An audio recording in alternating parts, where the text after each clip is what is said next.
આપણે દગો કર્યો હોય તો સ્વરૂપજી ઠાકોરે ધારાસભ્ય કર્યો છે, એના કારણે આપણે આ જિલ્લાનું અત્યારે પોઝિશન આવી છે. એટલે મને ધારાસભ્ય ને સ્વરૂપજી ઠાકોરને તો બાયણે આવી જવું જોઈએ અને આંદોલનમાં જોડાઈ જવું જોઈએ. એમની ભારતીય જનતા પાર્ટીના સ્વરૂપજી ધારાસભ્ય છે, એમની લેટર ઇસ્યુ કર્યો છે, એ 12મા મહિનાનો છે. એ 12મા મહિનાનો કલેક્ટરને એમને લેટર નથી આપવાનો એમને, અને અદાણીના કારણે આ જિલ્લો બનાવવામાં આવ્યો છે. અને અત્યારે ભારતીય જનતા બંધ રખાવો અને આપણો તાલુકો આપણો શેષો પબ્લિક હોય અમારી હેરાન થઈ જાય. એક ડોક્યુમેન્ટ અમારે આધાર કાર્ડ. નમસ્કાર દર્શકો, સ્વાગત છે. ઉદયવરાજ ઠાકોર સ્વાગત કરે છે. અને બનાસકાંઠા જિલ્લાના બે વિભાજન થતા ક્યાંક ને ક્યાંક વિવાદ જોવા મળી રહ્યો છે. ત્યારે આપણી સાથે અત્યારે ભાભરથી હુકમસિંહ રાઠોડ છે. શું કહેશો? ગુજરાતની અંદર ભારતીય જનતા પાર્ટી અથવા ગુજરાત એમની સરકાર ચાલે છે. એમની પાલનપુર જિલ્લો વિભાજન કરી અને થરા જિલ્લાની એમની મંજૂરી આપી. મંજૂરી આપી એ અભિનંદન પાત્ર છે. અને જિલ્લાનો વિભાજન પણ કરવો પડે એમે કોઈ આપણો વિરોધ નહીં. પણ ભાભર શહેરની અંદર આજની તારીખની અંદર ભારતીય જનતા પાર્ટીના જે આગેવાનો અત્યારે દીવદરમાં વિરોધ થયો હોય, કોંગ્રેસમાં પણ વિરોધ થયો હોય, બધી જગ્યા માટે જિલ્લો બનાવવા માટે વિરોધ ચાલેલો. અમારો ભાભર શહેરનો એવો કોઈ જિલ્લો થરાદ બન્યો અમે અમારી કોઈ ભારતીય જનતા પાર્ટીએ મંજૂરી આપી ગઈ, અમે અમારો કોઈ વિરોધ નથી. પણ અમારો એક જ એવો વિરોધ છે કે તમે અમે ભાભર શહેર અમારું એ છે, તમે અમને ભલે અમારે 100 કિલોમીટર દૂર જતું પણ અમારે ત્યાં નજીકમાં નથી, નજીક ખરી પણ દોઢું પડે. અમારે 100 કિલોમીટરમાં અમને પાલનપુરમાં અમને રહેવા દો. જિલ્લામાં અમારી ભારતીય જનતા પાર્ટી પાસે અમારી માગણી છે. અને એક તમને ઉદાહરણ આપું કે રાજસ્થાનની એક અમારી કોંગ્રેસની સરકાર ચાલતી હતી, ત્યારે એમની એક 3 જિલ્લા બનાવ્યા હતા, એક બાલોદરા, એક સાચોર અને એક બીજો જિલ્લો બનાવ્યો હતો. એના પછી અમારી કોંગ્રેસની સરકાર જ્યાં પછી સાચોરનો જિલ્લો કેન્સલ કરવામાં આવ્યો છે. એટલે ભારતીય જનતા પાર્ટીની ગુજરાત સરકાર ચાલે છે. અમે થરાદ જિલ્લો કેન્સલ કરવા માટે અમારી માગણી નથી. અમારી માગણી એટલી જ છે કે ભાભર, દીવદર અને કોંગ્રેસ અમને પાલનપુરની અંદર રહેવા દો. અમને થરાદની અંદર અમારે રહેવું નથી. અને તમે અમને કોઈ જબરજસ્તી રહેવા માંગશો એટલે ભાભર તાલુકા અને ભાભર શહેરની પબ્લિકને મારી નમ્ર અપીલ છે કે તમે અત્યારે આપણે જાણે એક આધાર કાર્ડ અત્યારે બદલવું હોય તો આખી પબ્લિક આપણી હેરાન થઈ જાય છે. અને આપણે ભૂસેને દર્શે 20 કિલોમીટર આવવું હોય કે ગોમરેથી આવવું હોય તો આપણે ભાડાનું અને ભૂસે દર્શે બે અને એક આધાર કાર્ડને ઇસ્યુ નથી કરાવી શકતા. ડોક્યુમેન્ટ તમારે થરાદની અંદર અમને ભાભર તાલુકાને ભાભર શહેરને લેવું છે તો હજારો ડોક્યુમેન્ટ આવશે, અમને હેરાન થઈ જવું પડશે. અને ભાભર તાલુકાને ભાભર શહેરને મારી નમ્ર અપીલ છે અને તમને હાથ જોડું છું કે તમે આ ડોક્યુમેન્ટ બદલાવવા માટે તમે હેરાન થઈ જવાના છો. અમને પાલનપુર જિલ્લામાં અમને રહેવા દો. એટલે અમે જિલ્લો કેન્સલ કરવાની અમારી વાત નથી. તમે અમને પાલનપુરની અંદર રહેવા દો. અમને અમારે થરાદની અંદર અમારે આજે નથી રહેવું અને કાલે નથી રહેવું. અને ભારતીય જનતા પાર્ટીના આગેવાનને મારે કહેવું છે કે તમે કેમ ચૂપ છો? ચૂપ કરના કયા આગેવાનના કારણે તમે ચૂપ છો? આ જિલ્લો બનાવવા માટે જે ગુજરાત સરકારે અને જે મંજૂરી આપી એમાં ભારતીય જનતા પાર્ટીના એક આગેવાન હતા, એમની એવી વિવેચના કરવામાં આવી છે કે હું ગુજરાતની અંદર હું તમને મંજૂરી અપાવું અને એના પછી તમારે અદાણીને એવું કીધું કે અદાણી થરાદના છે, એમને એવું કીધું કે વડાપ્રધાન જોડે જઈ અને તમે આ મંજૂરી લાવો તો હું ગુજરાતનું સંભાળી લઈશ અને તમે કેન્દ્રનું સંભાળો. મને એક સમય એવું હતું કે ઓગળજી આપણે થળી છે ત્યાં અહીંયા 12 મહિના પછી વડાપ્રધાન આવ્યા તો આખા વિભાજન કરવાનું હતું બનાસકાંઠાનું. તો અમને એવું થયું કે વડાપ્રધાનજી ઓગળની થળી આવ્યા છે તો મને એમ હતું કે અમને ઓગળ જિલ્લો આપશે તો ભાભર શહેર અને કોંગ્રેસ તાલુકો અને દીવદર અને ધોલેરા અને ગમે તે અમારો જે અત્યારે નારાજ છે એ જિલ્લાને હરંગ પડો. પણ એક બે રાજકારી અને એક ઉદ્યોગપતિ એના કારણે ભારતીય જનતા પાર્ટીને પૂછવામાં નથી આવ્યું. ગુજરાતના હોય કે બનાસકાંઠાના ભારતીય જનતા પાર્ટીના આગેવાનો હોય એમને કોઈ વિશ્વાસમાં લેવા નથી આવ્યું. એક ગુજરાતના નેતા છે એ નેતાના કારણે અને અદાણીના કારણે આ જિલ્લો બનાવવામાં આવ્યો છે. અને અત્યારે ભારતીય જનતા પાર્ટી ઉદ્યોગોને હાચવે છે. એટલે મારી નમ્ર અપીલ છે ભાભર શહેરને પણ તમને હાથ જોડું છું, તાલુકાને પણ હાથ જોડું છું કે તમે એક અત્યારે આધાર કાર્ડ બદલાવવું હોય તો તમારે તકલીફ થાય છે. પણ તમે જાણે કદાચ આપણે જબરદસ્તી જો થરાદની અંદર મૂકવામાં આવશે તો તમારે ભાભર તાલુકો ભાભર શહેરને મારી નમ્ર અપીલ છે તમે એક પણ ડોક્યુમેન્ટ બદલાવતા નહીં. અને ભાભર શહેર અને ભાભર તાલુકાને હાથ જોડું છું કે ભાભર બંધ રાખી અને આંદોલન કરો. તમે એવા કેવા ભાભરના વેપારી અને જે ઇતર ગુમાવે છે તમે કેવા વેચલ છો? તમે રેડામાં બિયાશો નહીં, તમારે રેડું પડવાની નહીં, તમે 500 કરોડની પાર્ટી હશો, આ હશો તમારા હાજા ધંધા હશે, તો ભારતીય જનતા પાર્ટી કોઈ તમને રેડ નથી પાડવાની. તો મહેરબાની કરી અને ભાભર તમે બંધ રખાવો અને આપણો તાલુકો, આપણો શહેર અને આપણને એના પાલનપુરની અંદર અમને સમાવેશ કરાવો.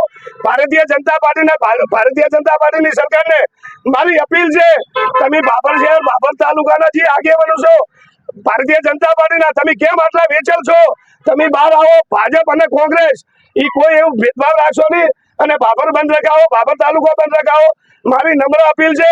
ભાભર શહેર પ્રમુખ તરીકે દરબાર હુકમસિંહ મદારસિંહ, હું શહેર પ્રમુખ તરીકે મારી નમ્ર અપીલ છે વિસ્તારને, મતદારોને અને ભાભર શહેરને અને ભાભર તાલુકાને કે જાગો જાગો, ભાભર જાગો, ભાભર તાલુકા જાગો.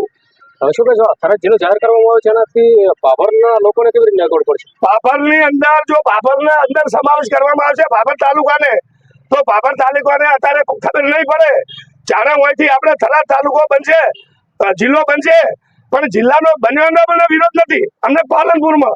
અને જો જબરદસ્તી અમને ભાભર શહેરમાં લઈ જવામાં આવશે તાલુકાને, તો એમને તકલીફ જી પડશે. ધારો કે કોઈ કલેક્ટરનું જરૂર પડશે તો ત્યાંથી કલેક્ટરનું જે કોમ પતી અને સચિવાલયમાં જવું પડશે, તાણે એમને ખબર પડશે. અને હોયથી ભલે આપણું પાલનપુર 100 કિલોમીટરનું, હોયથી પાલનપુરનું કોમ પતાવી અને તમે સિદ્ધપુર, મહેસાણા અને ગાંધીનગર એ અમને નજીક પડેલું, આ અમને નજીક નથી પડતું. થરાદ જિલ્લો બન્યો અમને વિરોધ નથી, ભલે બનાવ્યો, અભિનંદન પાત્ર છે ભારતીય જનતા પાર્ટીને, પણ અમારું ભાભર તાલુકો, ભાભર શહેર અમને તમે પાલનપુરની અંદર રાખો, અમારા થરાદની અંદર નથી સમાવેશ થવું. દીવુદર, કોકરેજ અને ધોનેરા અને કોકરેજ અને દીવુદર આ 3 તાલુકા અમને પાલનપુરની અંદર સમાવેશ કરો, એવી મારી ભારતીય જનતા પાર્ટીના આગેવાનને અને સરકારને અને વડાપ્રધાનને અમારી અપીલ છે. અદાણીના કારણે અને ભારતીય જનતા પાર્ટીના ગુજરાતના નેતાના કારણે તમે આવું નિર્ણય ના લેશો. પબ્લિક હોય અમારી હેરાન થઈ જાય. એક ડોક્યુમેન્ટ અમારે આધાર કાર્ડ બદલવું હોય તો અમને વાંચે પોણી આવે છે, અમારા 50 ડોક્યુમેન્ટ અમારે લઈને જવું કે. એટલે અમારી નમ્ર અપીલ છે કે સરકાર જોડે મારી માગણી છે. હવે પાલનપુરમાં ભાભરને સમાવેશ કરવામાં નહીં આવ્યો તો તમે શું કરશો? અમે જો મારી વાત આપણે ભારતીય જનતા પાર્ટી ભાભર તાલુકાના જે આગેવાનો છે અને ભારતીય જનતા પાર્ટીના ધારાસભ્યને સ્વરૂપજી ઠાકોરને તો બાયણે આવી જવું જોઈએ અને આંદોલનમાં જોડાઈ જવું જોઈએ. એમની ભારતીય જનતા પાર્ટીના સ્વરૂપજી ધારાસભ્ય છે, એમની લેટર ઇસ્યુ કર્યો છે, એ 12મા મહિનાનો છે. એ 12મા મહિનાનો કલેક્ટરને એમને લેટર નથી આપવાનો. એમને જાણે ગુજરાતની સરકાર જે કેબિનેટમાં એમને મંજૂરી કરી, ત્યારે સ્વરૂપજી ઠાકોરને એટલું બોલવું હતું કે ભાઈ તમે મંજૂરી આપી છે થરાદની અને અભિનંદન પાત્ર છે. મારા ભાભાર સોયગો મને ભાવ, એને હું મત વિસ્તારને મારી મિટિંગ કરી અને એનો જવાબ શું છે એના પર તમે મંજૂરી આપો. એટલે મોટામાં મોટું જે આપણે દગો કર્યો હોય તો સ્વરૂપજી ઠાકોરે ધારાસભ્ય કર્યો છે, એના કારણે આપણે આ જિલ્લાનું અત્યારે પોઝિશન આવી છે. એટલે મારી વિનંતી છે, અને ભાભર શહેરે ભારતીય જનતા પાર્ટીને 4200ની લીડ આવી છે, એટલે અમને જેમ પેલા બકરા બોધે એમ ભારતીય જનતા પાર્ટીના હું ઘરે ના પહોંચો, અમે તમારા ભેળા રહ્યા છે અને ઘરે રોઢું ભરીને થરાદની અંદર અમને ના લઈ જાઓ. મારી અપીલ છે, મારી વિનંતી છે કે તમે અમને ભાભર શહેર, ભાભર તાલુકો, પાલનપુર જિલ્લામાં મૂકો, એવી મારી વડાપ્રધાનને પણ અને ગુજરાત સરકારને મારી અપીલ છે. કારણ શું લાગે થરાદ જિલ્લો બનવા પાછળ? કારણ કે એક ભારતીય જનતા પાર્ટીના આગેવાન અને અદાણીના કારણે 2 જ વ્યક્તિ છે, ભારતીય જનતા પાર્ટીના કોઈ વિશ્વાસમાં લીધા નહીં. એ 2ના કારણે અત્યારે ઉદ્યોગપતિ છે, એમને કરોડો રૂપિયાની જમીન છે, જમીનના કારણે એના લાભના કારણે ભલે એ અદાણી 100 કરોડનો ખર્ચો કરશે, એવા 500 કરોડ રૂપિયા તેથી થરાદની અંદર એ કાઢી લેવાના છે. અને 2 ભારતીય જનતા પાર્ટીના એક મોટા આગેવાન અને અદાણીના કારણે થયો છે. કોઈ ભારતીય જનતા પાર્ટીના આગેવાન એમ કહેતા હોય કે અમે રજૂઆત કરીને જિલ્લો આવ્યો છે, એ વાત ખોટી છે. તમારું કોઈ એક મોટા રાજકારણના અને આગેવાનના કારણે તમારું કશું પણ આવવાનું નથી. એટલે મારી અપીલ છે સરકારને કે તમે અમે ભાભર તાલુકો, ભાભર છે, અમને પાલનપુરની અંદર રાખો, તમને વિનંતી કરું છું. સમાવેશ નહીં કરે તો ભાભર કેવી રીતે વિરોધ કરશે? ભાભરની અંદર હું એક અત્યારે મારી ભાભર શહેર પ્રમુખ તરીકે મારી એક રજૂઆત છે કે ભાભર તાલુકો કે ભાભર શહેર કે તમે ડોક્યુમેન્ટ બદલાવા નથી, તમને આદેશ આવે તો મહેરબાની કરી અને એક ડોક્યુમેન્ટ તમે બદલાવતા નહીં. અને સરકાર અને અમે શું કહેશો? ભાભરમાં અત્યારે કોઈ પ્રાંત કચેરી જવું હોય તો શું કામ બધું દૂર?